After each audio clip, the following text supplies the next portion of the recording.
One of the first signs of a tanking economy is a slowing housing market. Wages are stagnant, and it's tough for many to even think of buying a home. They can't qualify for a loan. 40% of Americans live paycheck to paycheck. How many you think can afford to buy a home? Homeownership is less affordable now than even during the housing credit crisis.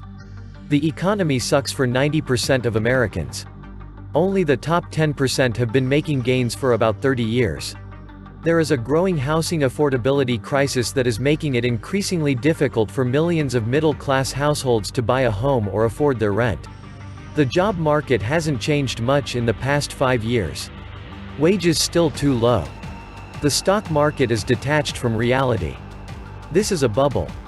No doubt housing market is in one gigantic bubble. People bought high and now are trying to sell. They are losing money. Bringing checks to closing. Auto loans are in trouble. Defaults are way up. We are sitting on a bubble that will explode shortly. And seeing the Fed injecting billions into the repo market, it is clear something is happening. This something is global, and I expect home prices to drop significantly over the next few years. We are witnessing the Wall Streetization of everything. Silicon Valley is now run by Wall Street, not consumer demand. Because Wall Street provides the cash. Wall Street now also owns the housing market. Welcome your new overlord, peasants. The central bank and its counterfeit money are destroying America and the world. The fake money cartel loves it, it's like pennies from heaven, and homeowners who are mortgaged out are about to get shafted real hard. The wealthy investors can't swoop in because they'll find the poverty index isn't going to improve from here, which means you can't buy a good deal in a deteriorating serfdom society where you can't find a neighborhood that isn't overrun with immigrants, crime, drug dealers, and gangs. Welcome to the Atlantis Report. Virtually everyone believes the false narrative that the American dream is owning a home.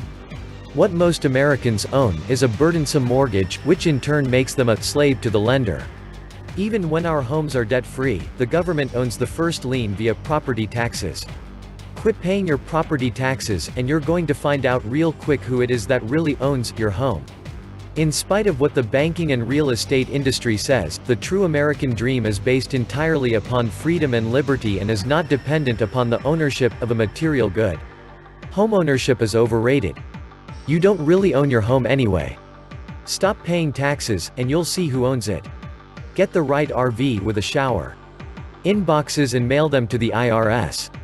In the US, housing prices are grossly inflated and falling fast. Housing prices are cratering during a time when home mortgage interest rates remain at historic lows. What happens to prices once interest rates are, for a variety of market-driven reasons, forced higher? If upcoming generations expect to live on the $15 per hour, would you really expect them to buy the overpriced house? How many boomers are leaving the nest for a smaller nest or checking out? Expecting to cash out, but where's the buyers for this overpriced home? There are no move-up buyers for the boomer McMansions.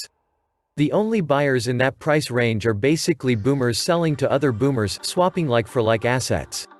There is a feeding frenzy for entry-level homes, but since there are no new entry-level houses, entry-level buyers are buying houses that need a lot of repairs because they don't know any better. These entry-level buyers are just one HVAC or roof replacement away from foreclosure. A generation of parasites living off borrowed money and credit come looking for a bailout with a tear in their eyes. Bring back debtors' prison and hit every default with the IRS income tax for unjust enrichment. Lenders aren't your mommy and daddy. And if you borrowed from the mob, they will collect as beneficiaries on your insurance policy. Right before the last bust, the banks said if you are breathing, we will loan you as much as you want. Too many people go too far in debt. The government makes money on every house that is built or sold. Huge property taxes add to the burden. Sales taxes on all items in a house.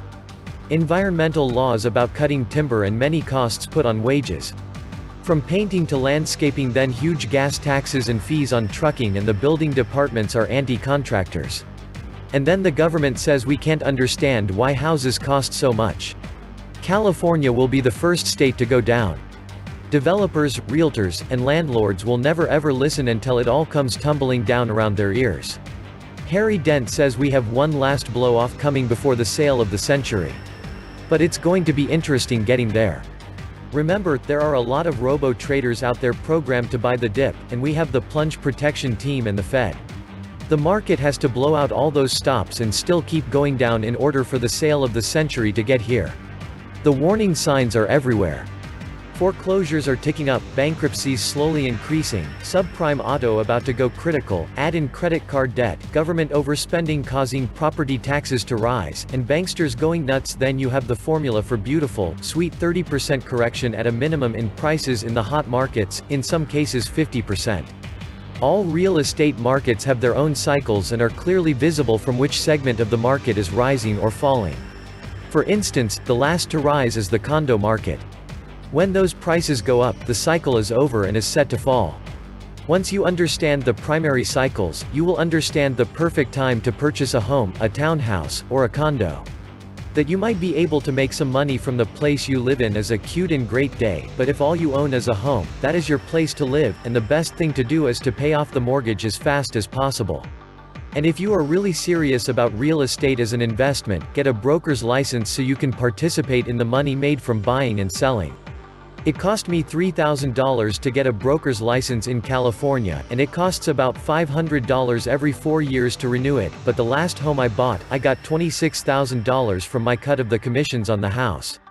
All you have to ask the seller is, do you cooperate with out-of-state brokers, and if they say yes, you get half the commission on the sale.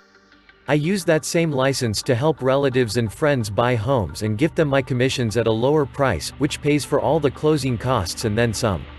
So if you are serious about real estate, get the licenses you need to sit at the table and simply learn your local cycles for houses, townhomes, and condos, which will tell you when to buy and when to sell. The freedom that comes from owning a place to live with no mortgage is fantastic. Also, I need to remind people that property tax never really ends. I paid off the mortgage in my current home 5 years after I purchased it. And guess what?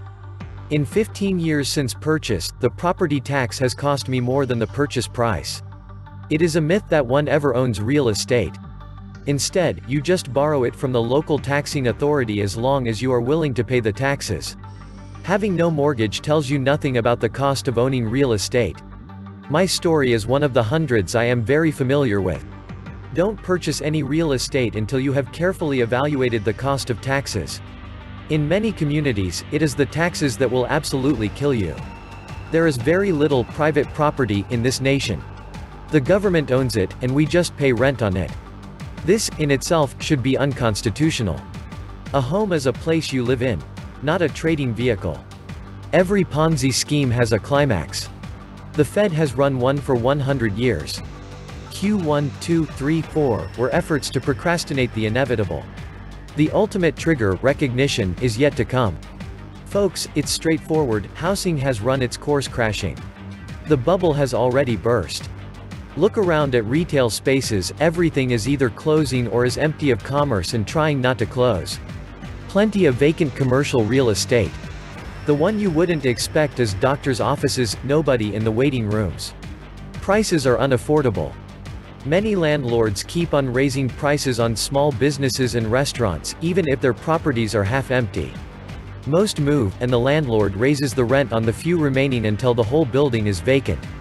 If this was a business based on cash flow, it wouldn't be happening. It's a game of musical chairs, and the music is about to stop.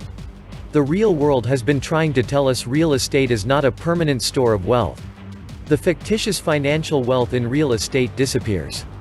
The 1990s, UK, US, S&L, Canada, Toronto, Scandinavia, Japan. The 2000s, Iceland, Dubai, US, 2008. The 2010s, Ireland, Spain, Greece. Get ready to put Australia, Canada, Norway, Sweden, and Hong Kong on the list. The US is going for the hat-trick.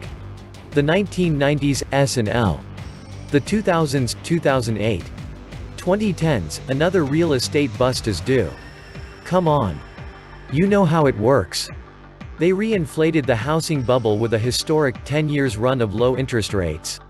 Now that home prices have again reached into the clouds, and the bust is primed to pop back. This time, the Fed will not be able to prop it back up like they did last time by purchasing $60 to $80 billion per month in mortgage-backed securities. Without the Fed's intervention in 2007, virtually the entire real estate market would have collapsed, which would have, in turn, destroyed the US economy. Sooner or later, this fake economy that is built on debt and derivatives is going to have its day of reckoning. When it does, it is going to make the Great Depression look like a party. 2007 was the most significant land grab, wealth transfer in the history of the US. But there will be bigger ones. The pension 401k grab is going to be amazing. There are other scams as well, notably healthcare and even reverse mortgages. Falling for things like timeshare scams is so the last generation. This was the Atlantis Report. Please like, share, and subscribe. Thank you.